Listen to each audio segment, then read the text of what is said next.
Hello everyone, and welcome to another simulated aviation video. I'm Ben, and today we're going to be going over the bush trips in Microsoft's new flight simulator. We'll answer a number of common questions about the bush trips, we'll provide some general tips and tricks to completing them, and we'll take a little more in-depth look at the Breckenridge to Mariposa-Yosemite trip. A quick editor's note, I did begin making the voiceover while in the middle of a trip, so I do incorrectly referred to the bush trips as bush flights a number of times throughout this, so please understand that I am in fact referring to the bush trips when I say bush flight.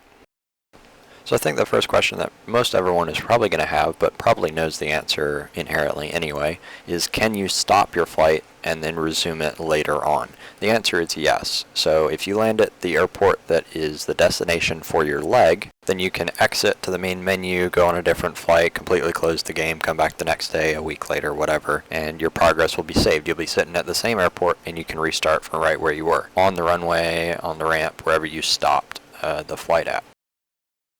So as an aside to that, the next question would be, can you go and land at a different airport and save your progress there? The answer to that as well appears to be yes. So I went to one different airport throughout the flight to test something else that I'll get to in a minute, and when I exited back to the main menu and came back in, it had saved my progress at that airport. I just pressed continue and it respawned me back in the same place I was parked at on that other airport that wasn't involved in the flight at all. So now that we got those two out of the way, the next question that I had was, do you have to do the bush flight exactly as described in the description and in the nav log? And the answer to that is no. If you want to fly directly to the airport via timing and headings and speeds, then you can do that, absolutely. If you want to do it via pure navigation by just trying to hold a heading and then look around and make sure you're in the right path the whole way through, you can do that as well. That's actually what I did for the whole flight. So for those wondering if you can just fly straight from airport to airport to airport without having to follow the roads and rivers and lakes and railroad tracks and everything that it's describing in the nav log, you can absolutely do that. It doesn't appear to make any difference at all on the flight.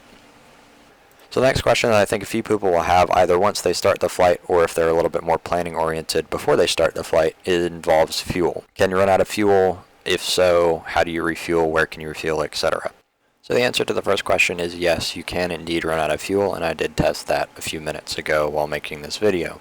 The answer to the second question, however, is a little bit more detailed to answer. The direct answer is no, but yes. You can't refuel the way you should be able to refuel. You can't call a fuel truck with Shift F, and you can't refuel at a fuel pump. You can taxi up to a fuel pump, and you can call the fuel truck, but when the fuel truck arrives or when you stop at the fuel pump, the menu for the fuel does not show up, and the menu is not available on the toolbar at the top either. This appears to be an attempt to remove assists by Microsoft for these flights, but they appear to have accidentally also disabled the ability to open that menu when you try to refuel properly. But there is obviously a workaround as I finish one of the bush flights, and that is to set a key command for repair and refuel. So you can see how to do that here on screen now. Just go into the key commands and assign a new button. Just try to assign something that's not already set. Once you do that, all you have to do is press that key command any point during the flight. You can even do it while in flight. In practice, what I did is I just refueled at any point that I landed at an airport with fuel services, which you can see those listed on screen here, including one that's not actually a stop on the flight, but is right underneath your flight path, especially if you follow the nav log. And then the last two questions I had involved going back or backtracking in the flight. So if I, let's say, finish the entire bush flight and I land at Mariposa-Yosemite for the first flight in Nevada and California, then can I go back and fly the first leg of the flight over again, or will it completely wipe all my progress to where I would have to redo the whole flight? And the answer to that is, in fact, yes, you can go back and refly a leg. And then the last question I had, which came up after doing the first couple legs of the flight, was if you went back and did a leg over that you had previously used an assist on, does that reset your progress for the achievement for not using any assist, the back on track assist on the VFR map?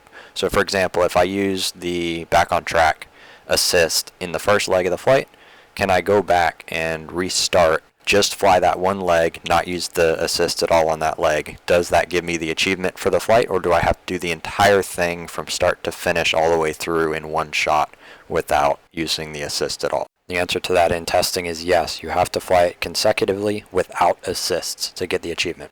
Alright, so now that we've answered the questions that I assume will be frequently asked questions of those attempting the bush flight series, let's move on to some tips and tricks that I found doing the first flight. So first I'll go over a few of the more general tips and tricks I found, and then after that I'll go over some of the ones for the first flight and the tips for that one specifically.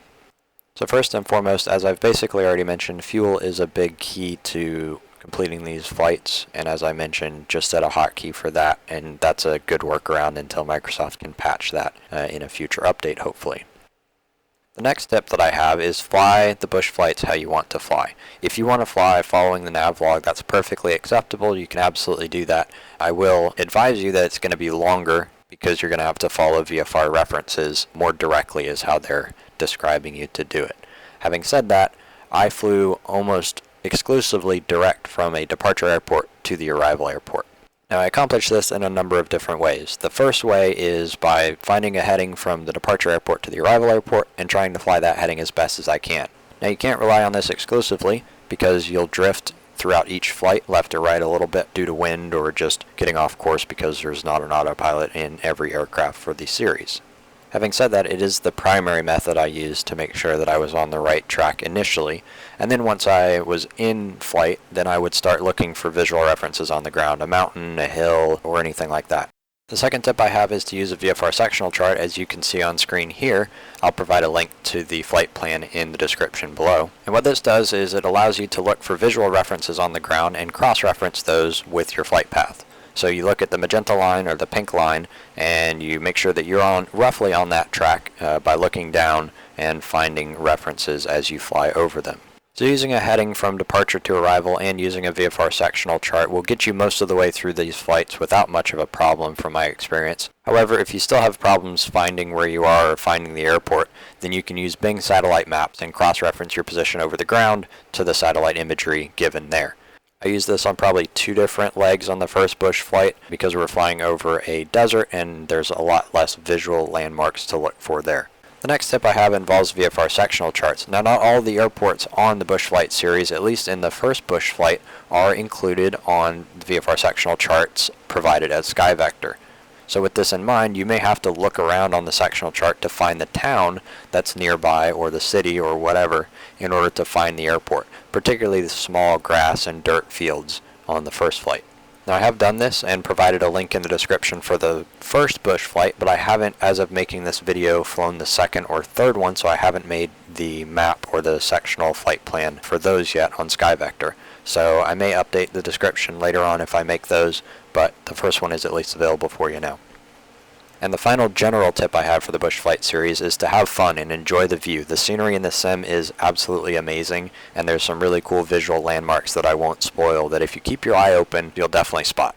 Moving on from the general tips for the bush trips to the specific tips for the Breckenridge to Mariposa-Yosemite Airport bush trip, I first want to preface this and say, spoiler alert a little bit. I'm going to go through a few things that maybe you want to just find out on your own or experience on your own without having any of this presented to you beforehand. There will be a little bit of footage here or there just to show what I'm discussing in a little bit more detail, but I'm not going to sit here and show you the whole trip because for one thing that would be almost 9 hours, and for another there's no fun in that. The first tip I have is to pay attention to your surroundings throughout the flight. Now what I mean by that is don't just take off, try to hold a heading and watch the heading the entire time. You have to watch outside the airplane and watch for your visual references because some of these airports, particularly in about the first half to 3/4 of the flight, can be very challenging to find. They're small airports, a lot of them are dirt or grass, and they're really challenging to find in the surrounding area because the satellite imagery is so good looking around here. So if you're not paying close enough attention throughout the leg, you can easily find yourself lost and disoriented. Having said that, I'll provide a few tips for this bush trip specifically regarding airports and where they're at, what they look like, that kind of stuff. There's a few that are fairly challenging to find, and there's probably 2 that are quite challenging if you're not 100% sure where you're at. So we're going to skip over leg 1, which is from Breckenridge to Inyokern. It's pretty easy to find Inyokern. It's probably one of the larger airports you'll actually go to for the first half of this flight. So we'll move to leg 2, which is Inyokern to Olancha Strip Airport. Olancha is not terribly difficult to find in comparison to some of the other ones we'll go to, but as the first one that's really kind of blending into the background, show you what it looks like here. It's somewhat parallel to the road, and there's a little canal that looks like right next to it, or a little stream. So you can find it there. Not too bad. Look for the fields and the circular fields and stuff if you can't find it right off the bat. Moving forward a couple legs to leg 4, this is the Manzanar to Madam Airport leg. This is the longest leg in the flight, and as a result is where I figured out that fuel was going to become an issue. I tried out landing at the airport and seeing if it would let you refuel just by going out to the menu and coming back. That doesn't work, so then I actually flew back to a previous airport that you pass over, which is Bishop, landed there, taxied up to the fuel pump, and it didn't give me a menu. So then I was trying to look up answers, found the answer on the forum that you have to use a hotkey right now, so that's what I ended up doing. Then I went back to a previous leg, tried to fly it, went back to the menu, and then respawned at Madam Airport, and then I continued on from there, so I didn't have to fly back from Bishop to Madam. If you need to, you can land at Bishop to get fuel if you haven't got it before that. I never actually ran out of fuel on that, but I think I would have ran out on the leg after this, which would have been leg 5. The Madam Airport is not terribly difficult to find. It's parallel to a road and basically at the end of a valley, so just follow your VFR references, you should be able to find it. Moving forward a few legs to leg 7, this is Hawthorne Industrial to Schurtz Airport. Schurtz is a little bit challenging to find, but it's not too bad. However, I did find it more difficult to find the actual runway than to find where the airport was. There are some nice landmarks around it, but the runway is actually perpendicular to the road. It looks like it's parallel to the road to me, but there's like another road that runs parallel to the road. Anyway, you can see here the approach to the actual runway. It took me a few tries. I actually had to take back off, land again, and then I taxied on the actual runway, and it worked. Moving forward a number of legs to leg 11, this is the Spanish Springs to Palomino leg. I'm sure I pronounced that right. Palomino is a little bit more difficult to find than some, just in that there's a number of airports around it that are a little bit bigger. There's one just to the west that is much bigger, as you can see here, and there's one also to the east. So just make sure you do in fact have the correct airport. A good way to check that is there are 2 buildings to the east of Palomino with a blue roof. That's how I found it.